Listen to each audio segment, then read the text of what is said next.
We've talked about the what to say, the how do we actually create, how do we produce it.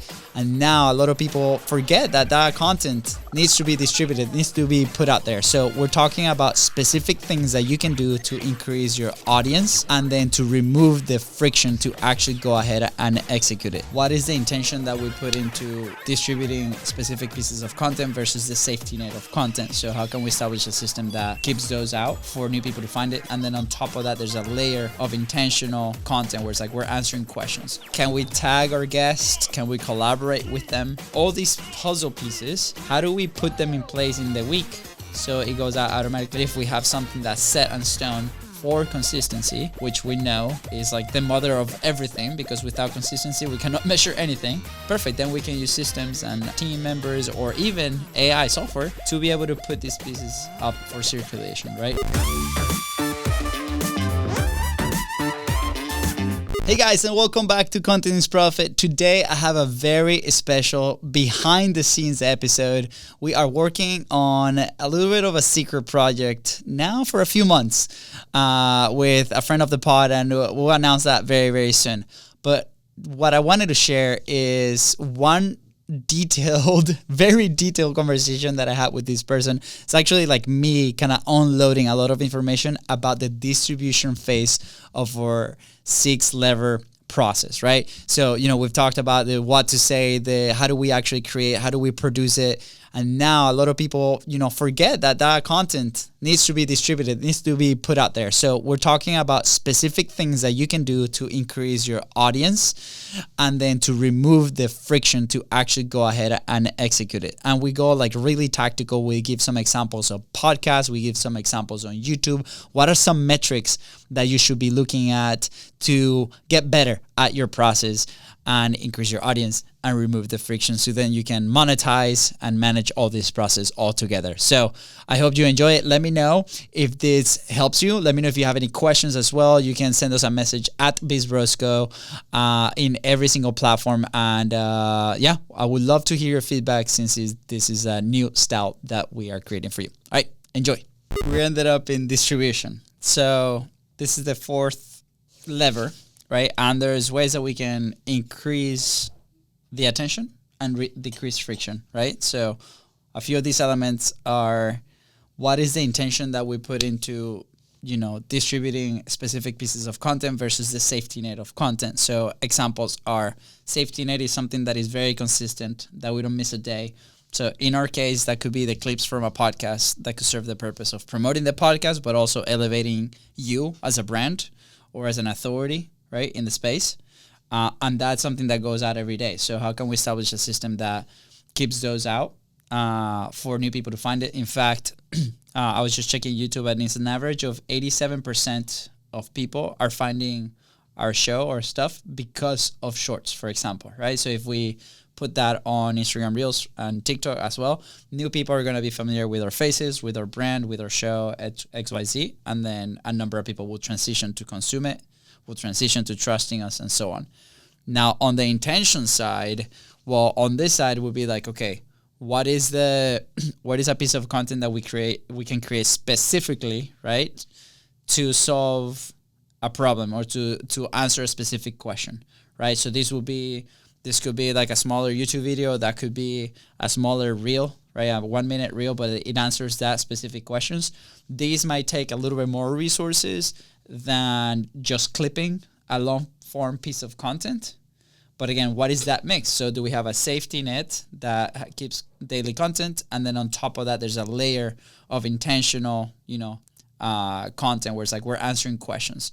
So an example of this could be you can have a frequently asked questions, and let's say you have 10 of those. You can create a reel for each one of those. So you can create a YouTube video for each one of those, and then you distribute those 2 per week, for example, right?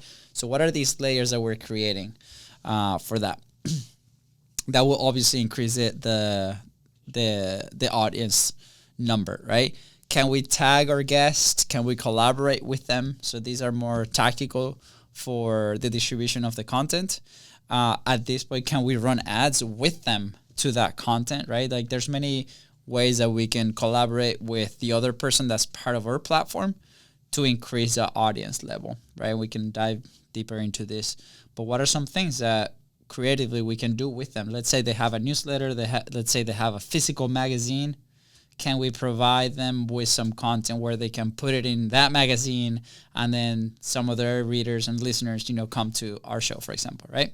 And then obviously maximize sharing opportunities other than just social, a little bit of that, right? So do they have actually a physical location? Can we, what are some opportunities where we can, bring our message in front of their audience, right? And this will be specific based on, the person that we're talking with.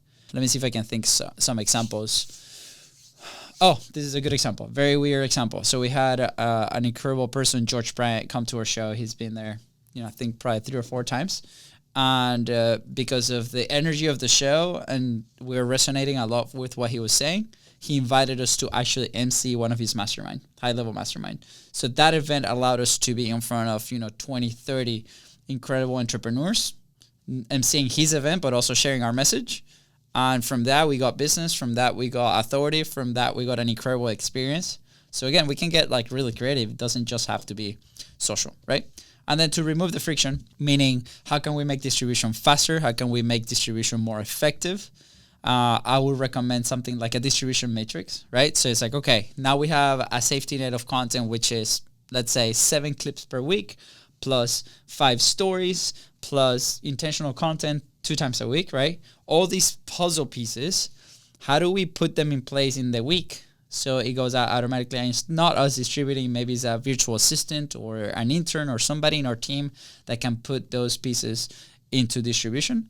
And they simply as, put in the days of the week from top to bottom, and then hour times. And it's like this piece of content, number 1, goes on Tuesday at 5 a.m., right? This other piece of content goes on Wednesday at 8 a.m. And just making sure that it's consistent. What's going to happen if you do this for 2-3 months? You're going to start seeing trends. Be like, oh, people are consuming more at this time, or people are consuming more this type of content, or why this piece of content didn't get any views, why this piece of content got 1,000 views more than normal, right? And you're going to start seeing trends, and then you can adapt that. What happens is a lot of people or distribution teams lose a lot of time by grabbing, let's say the folder of all the content that's ready. And at the time that they're looking at the content being, I'm going to put this here, I'm going to put this there, I'm going to put this there. But if we have something that's set in stone for consistency, which we know is like the mother of everything, because without consistency, we cannot measure anything. Perfect. Then we can use systems and team members or even AI software to be able to put these pieces up for circulation, right? And obviously delegate as soon as you can. So I'll say try out your own system for distribution, test it out, measure it, like how long is it going to take? And then you can start plugging people in there. So a good example is where with our customers in Content Momentum, they have 2 options. Once we deliver the full batch of content, sometimes can be very high volume. It can be really intimidating. We ask them, hey, do you have a team member that maybe can join in here? And we can teach them how to do this. So we deliver a distribution matrix. So it's like your pieces of content are numbered from 1 to 10. Let's say 10 clips. Perfect. Monday we distribute 1 and 2 at 5 a.m. and 7 p.m., right? For example, right? And then we go through that Monday through Friday. Here's where the captions are. Here's where the elements are. And they'll be very surprised that a map like that might take, 1 to 1.5 hours a week to distribute. But we just think it's a lot more, right? Because maybe we're doing it in the team, we're context switching. So how can we group those activities to make it like super effective and then delegate it to somebody else?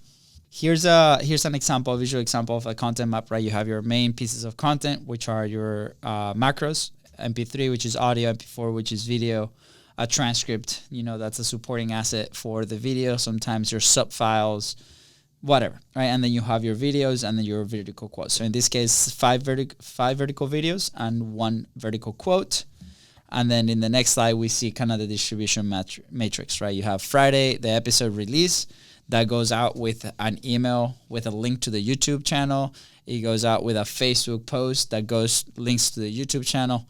They have an Instagram carousel that they do organically. And then the person has an organic Instagram story that they do on social media. And then from Saturday all the way to Thursday, the rest of the content goes out, videos from Saturday all the way to Wednesday, and then on Thursday that's the quote, and then they have different clips and things that they do organically to do that. That's minimum edit. So you have these layers of content, and then you give this to a VA with a folder with the content, and they are ready to rock and roll, and then you saved a ton of time. Another thing that, in the face of distribution that we need to be aware is it's not just, hey, let's put the content out. It's the feedback that we're getting from putting that content out, right?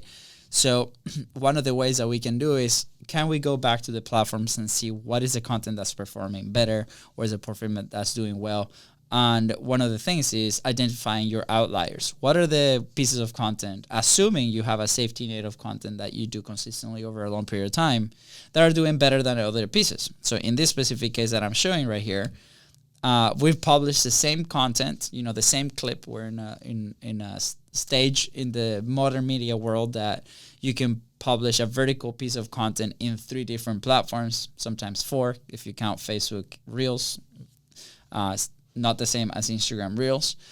And then each platform will resonate, or the consumers that are in those platforms will resonate differently with those pieces of content. So in our case, you can see here that we're showing 6 videos. On Facebook, those 2 videos are different than the ones that on YouTube, and they're different than the ones on TikTok, for example. So, well, that's interesting. TikTok consumer is definitely different than a Facebook consumer. Why is that? So then now you can start grabbing that data, and you can start serving or creating content that's specific to that platform if you have the capacity and the resources to do so. How we've tried to use it is we grab, for example, this one that says the 33% rule for personal blah, blah, blah. This is something that Ty Lopez said, and it was a quote that Fonzie mentioned. We grab that as an idea to develop a full episode, for example, right? So if we don't have a guest, we have a bank of solo episode ideas based on outliers, based on ideas, based on things that we're listening on calls. And then we can go back to lever number 2 and create based off of that, and then produce it and distribute it, and the clips go on and on and on. So it's a great way to do that. And there's different platforms out there that allow you to create something or do something called social listening, right? So same thing. On one side, you are social listening for what your audience and the people that you're serving are asking. You can create it on that. And on the other side, you are listening for the feedback based on the content that you already created to see if it's resonating. Another tactics that you can do with this is you can grab those outliers and you can run them as ads. I recently was listening to Frank Kern, and he's amazing. He has a course called intent-based marketing, right? And he calls it the oldest trick in the book, and is create a piece of content, demonstrate by showing people how to do the thing and actually helping them, right? It's like literally here's the whole process, and then he runs ads to that content, and then eventually people end up buying, right? So it's simple. Are we helping people? The other indicator that we have here, specifically on podcasts and long-form content, is the 7-day and the 30-day data, right? So, quick recap. We have a long piece of content with micro pieces of content that go out consistently on a weekly or monthly basis. For the short pieces of content, we found some outliers based on what people consume, meaning what are the ones that are triggering the more views and more comments and more engaging, right? And then on long-form video or long-form audio in this specific case, we're doing what is the download data and the consumption data of 7 days versus 30 days, right? So on a 7-day launch, right, let's say you average 400 downloads in this specific case that I'm showing here per episode, then is there one that did above 400, like 700, 800, it doubled in downloads during that 7-day period? What happened? Was it a better hook, right? Was it a good headline? Was it a good promise that people is triggering new downloads? Was it a new promotion? And then you can start comparing that 7-day data with other episodes and be like, we are getting better at this. Are those numbers increasing? Are we running some kind of promotion that is triggering downloads immediately? So an example could be a scenario number 1. We create the episode, we write the headline, we distribute. There's no promotion. There's no clips. We don't tell anybody. Perfect. Organic people from the podcasting platforms will listen. Now, scenario number 2 is we create, we put the headline, we put out, and then we promote on one newsletter. And that newsletter drives double the traffic, right? Well, perfect. What's the different thing there? Is the promotion in the newsletter. Can we do that again? And then you can start measuring 7-day downloads that way. Now, for 30-day, right, what happens is that's called the long tail of your podcast. So your podcast will live, right, in the platform, hopefully, for a long time.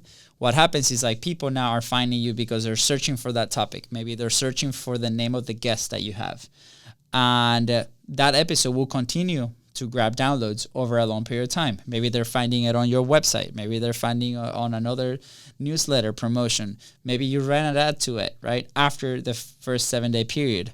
So then you start seeing the long tail downloads. So let's say your 7 days, 400 downloads, and then your 30 days, 2,500 downloads. What happened between the 7-day and the 30-day? Did we increase promotion? Did we run ads? Was it organic? Did we put it on newsletter? And then if we find those indicators, right, then we can start replicating and continue to put those pieces into our distribution matrix, right? Was the guest sharing it on their platform, right? So like, what are those things? And my recommendation is, pick 1 or 2, which is, it's going to make your job a lot easier to identify what that, good thing for promotion is.